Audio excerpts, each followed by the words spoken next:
প্রিয় অষ্টম শ্রেণীর শিক্ষার্থীরা, শুভকামনা রইল। আজকের ক্লাসে তোমাদের স্বাগত জানাচ্ছি।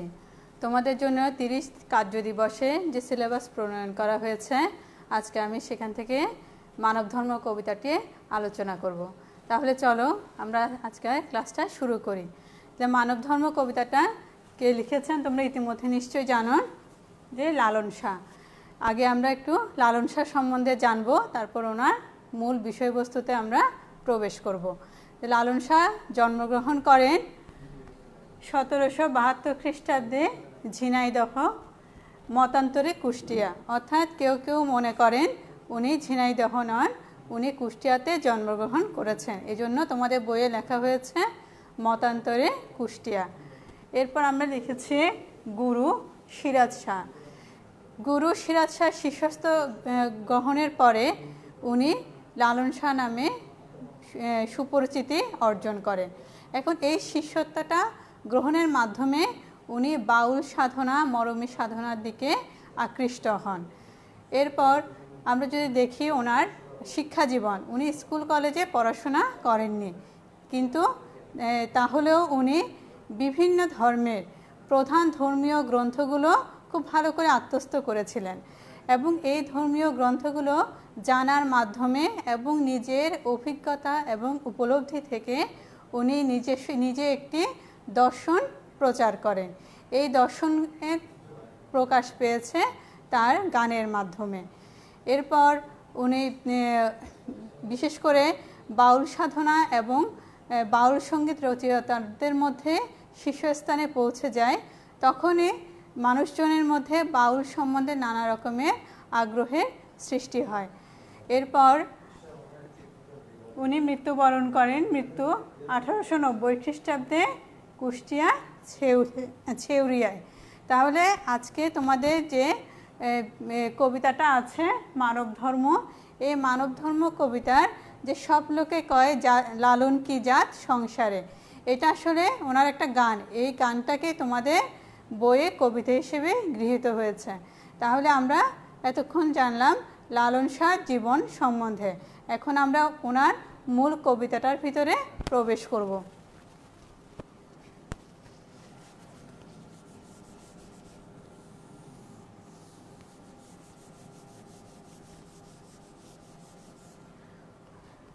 কবিতার সাথে সংশ্লিষ্ট আমরা প্রথমে কিছু শব্দের অর্থ জেনে নিই, তাহলে আমাদের কবিতার ব্যাখ্যা বিশ্লেষণটা শুনতে এবং বুঝতে ভালো লাগবে।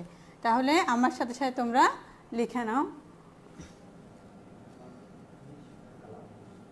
মানব ধর্ম হচ্ছে মানবতার ধর্ম, জেতের হচ্ছে জাতের।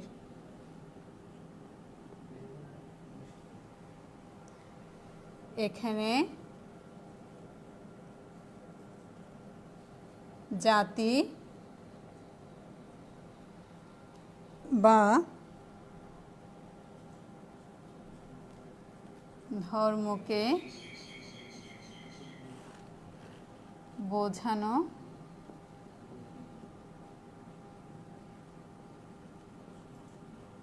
হয়েছে। এরপর হচ্ছে জগৎ বেড়ে, জগৎ বেড়ে এটা হচ্ছে পৃথিবী ব্যাপী।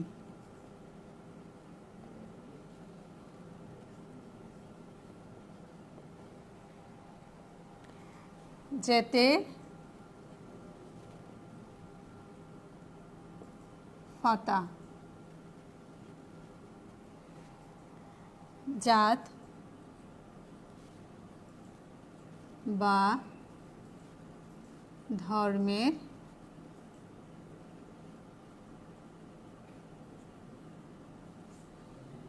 বৈশিষ্ট্য। শিক্ষার্থীরা, তাহলে আমরা আরেকবার দেখে নিই যে শব্দার্থগুলো আমাদের প্রয়োজন হবে কবিতাটা ব্যাখ্যা বিশ্লেষণের জন্য। মানব ধর্ম বলতে লালন শাহ এখানে বুঝিয়েছেন মানবতার ধর্ম। জেতের হচ্ছে জাতের, এখানে জাতি বা ধর্মকে বোঝানো হয়েছে। জগৎ বেড়ে পৃথিবীব্যাপী, জেতের ফাতা জাত বা ধর্মের বৈশিষ্ট্য। আমি আশা করছি তোমরা এতটুকু লিখে নিয়েছ। এখন আমি মূল কবিতাটা বিশ্লেষণ করব।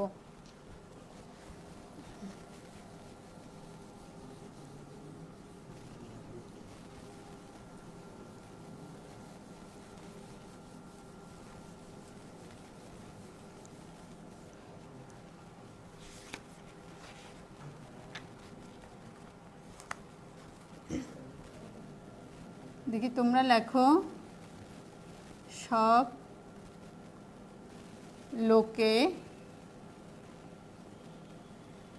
কয় লালন কি জাত সংসারে।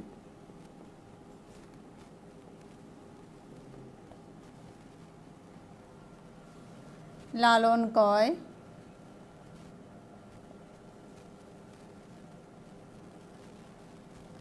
জেতের কিরূপ, জেতের কিরূপ দেখলাম না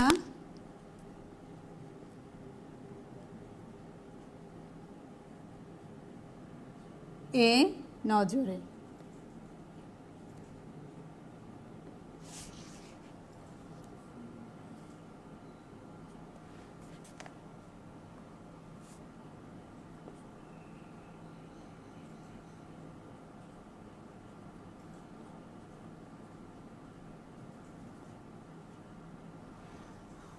শিক্ষার্থীরা লক্ষ্য করো, এখানে বলছে সব লোকে কয় লালন কি জাত সংসারে। তাহলে কিছুক্ষণ আগে বলেছিলাম লালন যখন বাউল সাধনার মাধ্যমে বাউল সঙ্গীতের শীর্ষস্থানে পৌঁছে যায়, তখন মানুষের মধ্যে লালনের জাত ধর্ম নিয়ে ব্যাপক কৌতূহল আগ্রহ সৃষ্টি হয়। সে তখন থেকে মানুষের একটা জিজ্ঞাসাটাই এখানে ফুটে উঠেছে, সব লোকে কয় লালন কি জাত সংসারে। অর্থাৎ লালনের ধর্ম কি, এটা মানুষ জানার জন্য খুব উদ্গ্রীব হয়ে উঠেছিল। কারণ তার সৃষ্টির মধ্যে যে আধ্যাত্মিকতা ছিল, সৃষ্টিকর্তাকে স্মরণের কথা বলা ছিল, সে তার মধ্যে দিয়ে উনি ঠিক কোন ধর্মের কোন সম্প্রদায়ে সেটা ঠিক বোঝা যেত না। উনি সকলের প্রতি খুব শ্রদ্ধাশীল ছিলেন। সেজন্য যখন মানুষের খুব আগ্রহ জানার জন্য যে লালন আসলে কোন ধর্মের বা সম্প্রদায়ের লোক ছিলেন, এই মানুষের জানার কৌতূহল থেকে লালন উত্তর দিয়েছেন। লালন কয় জেতের কিরূপ দেখলাম না এ নজরে। তাহলে এই নজরে বলতে আমরা বুঝবো চিন্তা ও দৃষ্টিশক্তি। লালন বলতে চেয়েছে যে সকল মানুষকেই ওনার একই রকম মনে হয়েছে। উনি দীর্ঘদিন চেষ্টা করেও উনি বুঝে উঠতে পারেননি যে আসলে জাতির রূপটা কীরকম, কি কেন মানুষকে বিভিন্ন ধর্ম বা সম্প্রদায় হিসেবে বিভেদ করা হয়। এই জন্য উনি বলেছেন লালন কয় জেতের কিরূপ দেখলাম না এই নজরে। অর্থাৎ তার দৃষ্টিভঙ্গি এবং চিন্তাশক্তি দিয়ে উনি যে ধর্মের যে ভিন্নতা সেটা উনি অনুধাবন করতে পারেননি।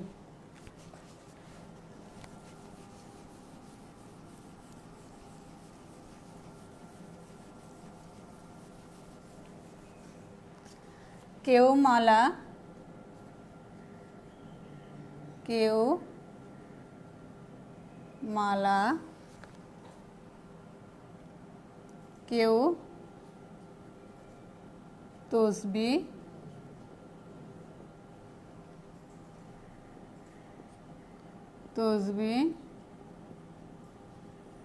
গলায়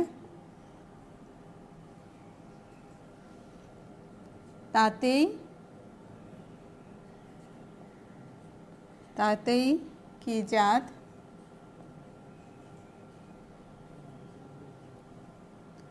ভিন্ন বলায়।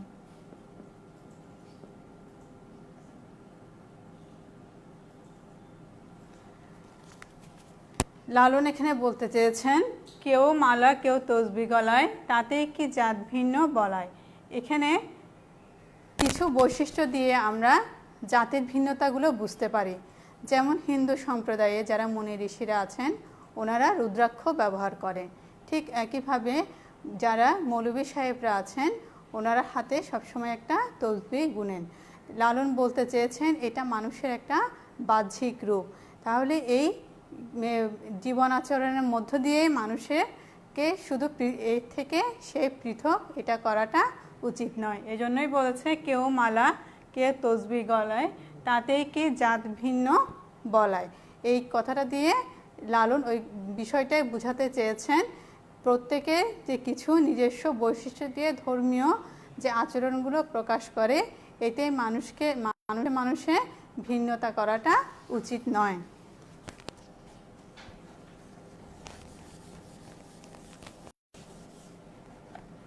যাওয়া কিংবা আসার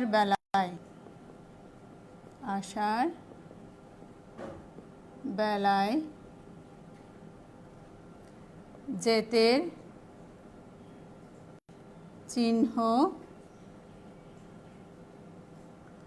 রয় কার্যে।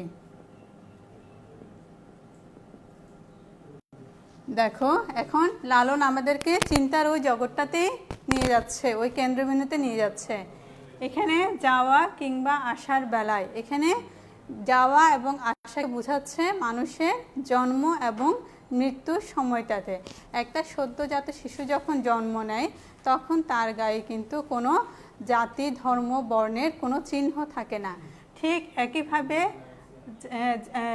যাওয়া সময় অর্থাৎ মৃত্যু পরবর্তী মানুষের দেহটা যখন ছাই বা একটা কঙ্কালে পরিণত হয় তখনও মানুষের কে দেখে বোঝার কোনো উপায় থাকে না তার জাত ধর্ম বর্ণ কোনটি। এই জন্য লালন আমাদের চিন্তার ওই জায়গাটাতেই আমাদের নিয়ে যেতে চাইছেন যে যাওয়া কিংবা আসার বেলায় জেতের চিহ্ন রয় কার্যে।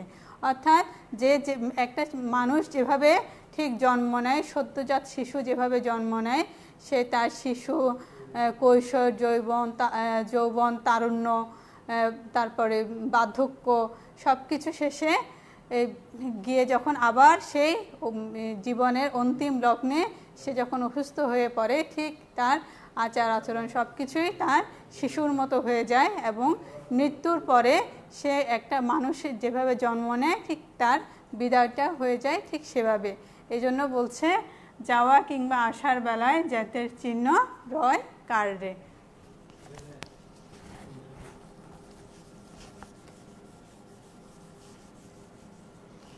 গর্তে গেলে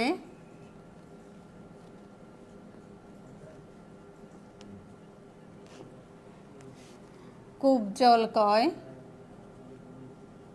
কূপ জল কয় গঙ্গায় গেলে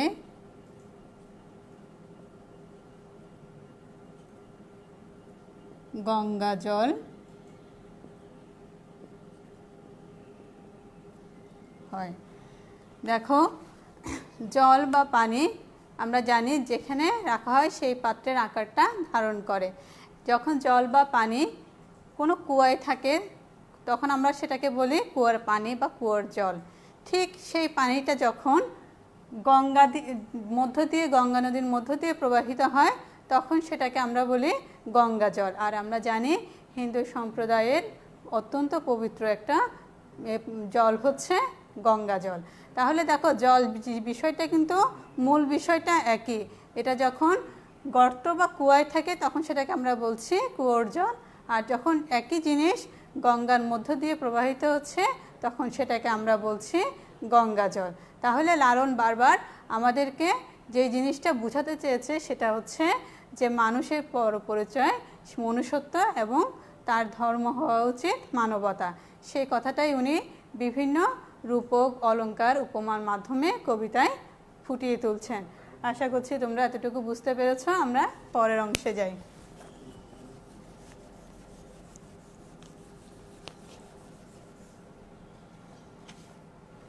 মূলে এক জল, মূলে এক জল, সে যে ভিন্ন নয়, ভিন্ন জানায় পাত্র অনুসারে।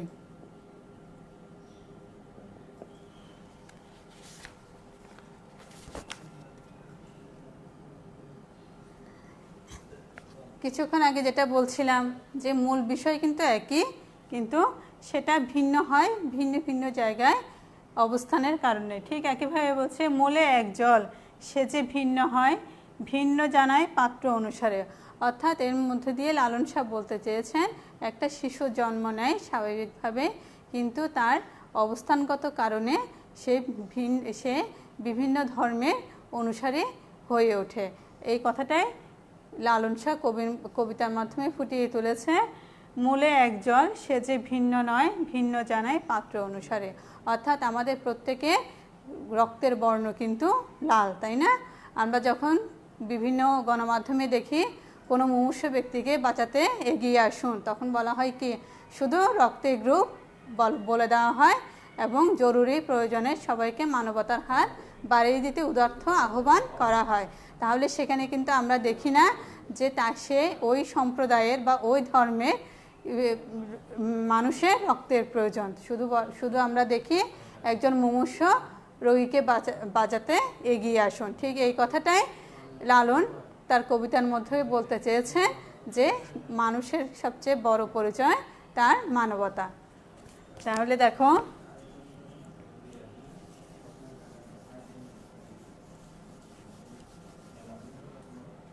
জগৎ বেড়ে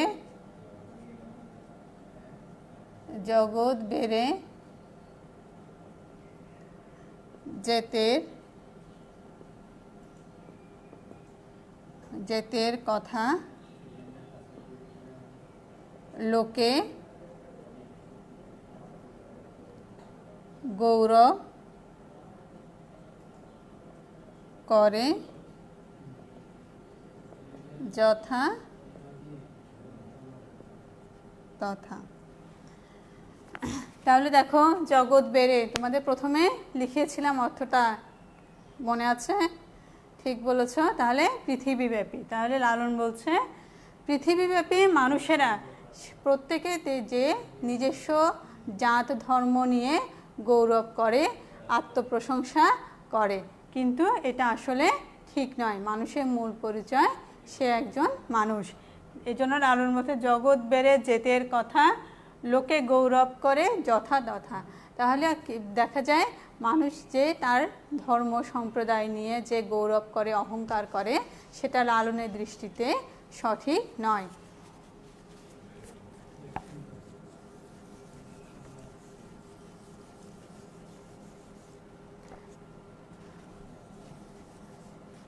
লালন সে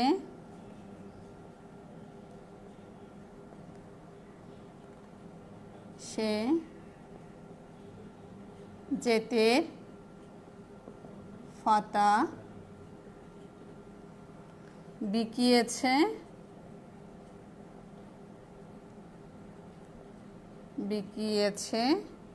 সাত বাজারে।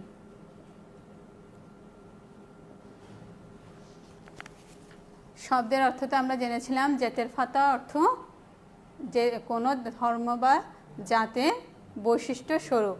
তাহলে লালন বলছে লালন সে জেতের ফাতা বিকিয়েছে সাত বাজারে। এখন তোমাদের মনে নিশ্চয়ই প্রশ্নটা আসছে, এই যে সাত বাজার দিয়ে এখানে আসলে লালন আমাদের কি বোঝাতে চেয়েছে? এই সাত বাজারটা ব্যবহার করা হয়েছে একটা রূপক অর্থে, রূপক অর্থে,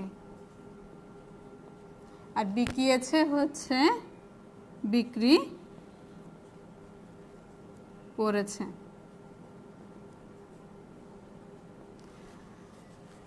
লালন যখন নিজস্ব অভিজ্ঞতা উপলব্ধি থেকে নিজের দর্শন প্রচার করা শুরু করে, উনি বুঝতে পারলো যে আসলে মানুষের সবচেয়ে বড় পরিচয় তার মানবতা হচ্ছে মানুষের বড় ধর্ম।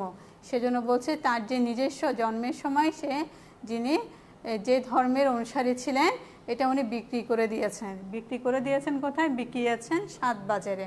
অর্থাৎ আমরা কোনো কিছু যদি বিক্রি করে দিই তাহলে তখন সেটাকে আমরা আর নিজের বলে দাবি করতে পারি না বা আমার বলে মনে করতে পারি না। এজন্য লালন বলেছেন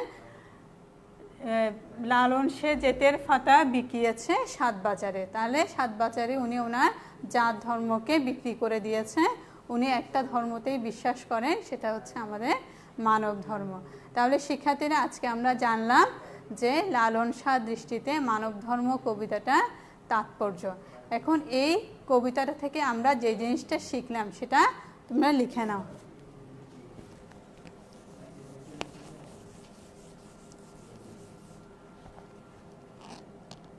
শিখন ফলটা লেখো। শিখন ফল ধর্ম, বর্ণ, গোত্র ও সম্প্রদায়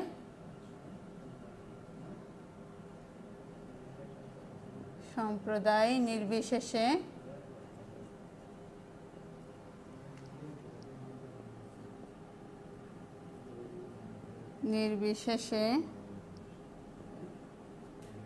সকল মানুষের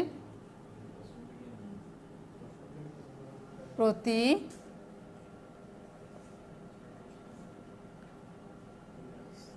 শ্রদ্ধার মনোভাব লালন করব।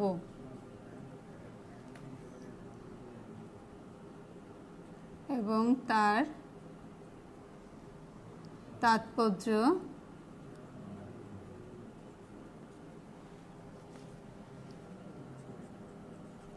ব্যাখ্যা করতে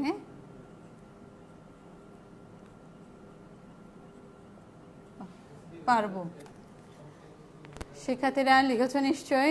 তাহলে আমরা এই যে লালন শাহর জীবনী এবং কবিতাটা থেকে যা শিখলাম আর বুঝলাম সেটা মূল কথাটা হচ্ছে এটাই, ধর্ম, বর্ণ, গোত্র ও সম্প্রদায় নির্বিশেষে সকল মানুষের প্রতি শ্রদ্ধার মনোভাব লালন করব এবং তার তাৎপর্য ব্যাখ্যা করতে পারব। শিক্ষার্থীরা তাহলে আজকে এ পর্যন্ত। সকলে স্বাস্থ্যবিধি মেনে ভালো থাকবে।